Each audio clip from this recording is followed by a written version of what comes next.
Created one of the deadliest inventions of all time. During World War II, J. Robert Oppenheimer led a team of scientists who were tasked with creating a weapon that would alter the course of the war. What they built changed the world forever and continues to shape the geopolitical landscape in the 21st century.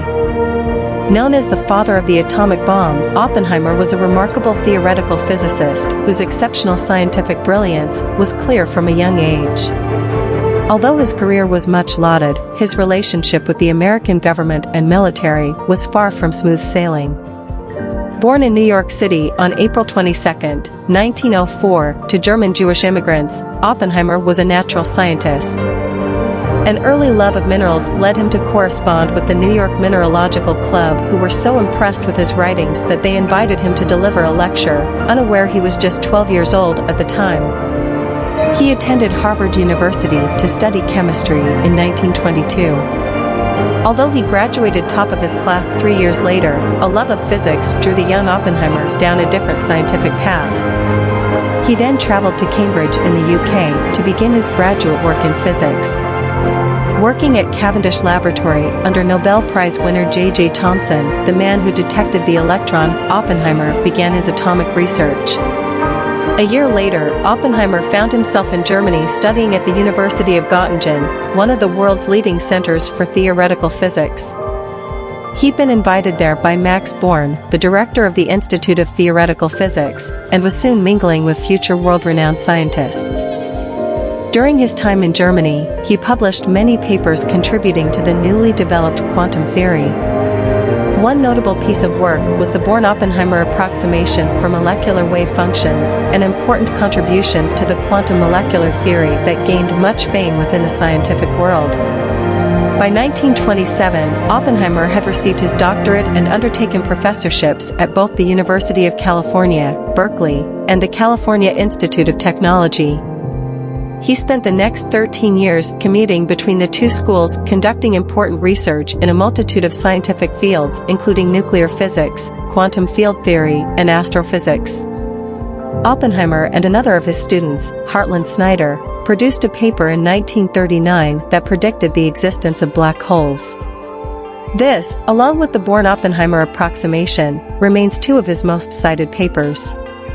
Although he was nominated for a Nobel Prize 3 times, he never won one. Oppenheimer began to awaken politically in the 1930s and realized that Hitler's Nazi Germany could well develop the world's first nuclear weapon. As war broke out across Europe in September 1939, America watched with a fearful eye. Oppenheimer eagerly joined the early efforts his country was making to develop a nuclear weapon. In 1940, Oppenheimer married Catherine Kitty Puning, a radical Berkeley student and former Communist Party member. The pair had their first child, Peter, in 1941, and their second, Catherine, was born 3 years later. In 1942, General Leslie Groves invited Oppenheimer to become the scientific director of the Manhattan Project, the top-secret U.S. project to develop the atomic bomb. After Oppenheimer had selected a location in Los Alamos, New Mexico, the U.S. Army went about constructing a series of laboratories there. The best minds in physics across America and Europe were brought to Los Alamos and tasked with creating a bomb like no other the world had ever seen. Oppenheimer's team of just a few hundred soon grew to several thousand, all under his direction, as American taxpayer money flooded into the project. Although Oppenheimer had little experience managing a project of this scale, he quickly learned the ropes, repaying the faith that General Groves had bestowed upon him. Just 3 years after the project began, Oppenheimer and his team were ready to test their atomic bomb. The Trinity test was conducted on July 16, 1945 at Alamogordo, New Mexico, where an anxious Oppenheimer watched from a control bunker as the world's first nuclear explosion erupted. After the bright flash of light, it was observed that Oppenheimer breathed a huge sigh of relief. His team had done it.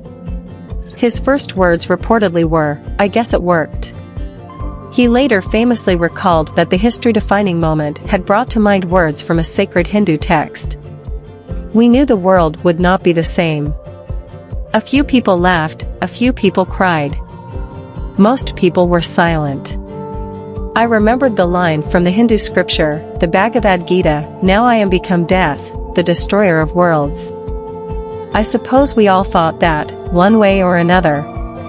Less than a month later, America dropped 2 atomic bombs on the Japanese cities of Hiroshima and Nagasaki, effectively bringing an end to the Second World War. Oppenheimer was said to have been distraught that the bomb was used twice, believing the second bomb was unnecessary. A few days later, he secured a meeting with President Truman where he expressed his revulsion at Nagasaki, telling the president that he felt there was blood on his hands. The president had little time for Oppenheimer's moralistic stance and famously stated to his aides after the meeting, "I never want to see that son of a bitch in this office again." After the war, Oppenheimer became a household name and featured on the covers of both Life and Time magazines. In 1947, he became chairman of the General Advisory Committee of the Atomic Energy Commission, AEC.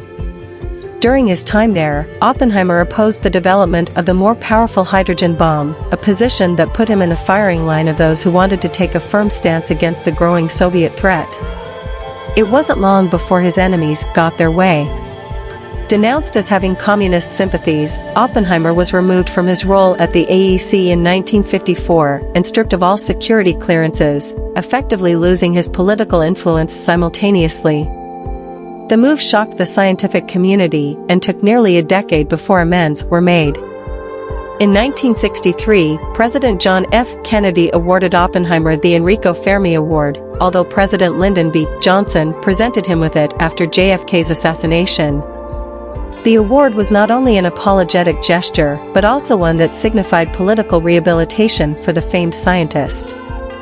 In his later years, Oppenheimer continued to lobby for international control of nuclear weapons and atomic energy. On February 18, 1967, he died of throat cancer in Princeton, New Jersey, just a year after retiring. He was one of the greatest minds to ever walk upon the face of the earth.